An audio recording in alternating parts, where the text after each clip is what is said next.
কারো চোরেই নেই চুমোতে,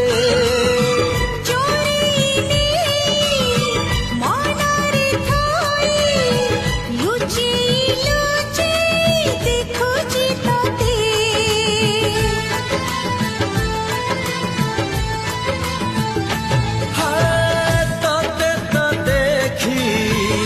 এই মো আখি পকাউ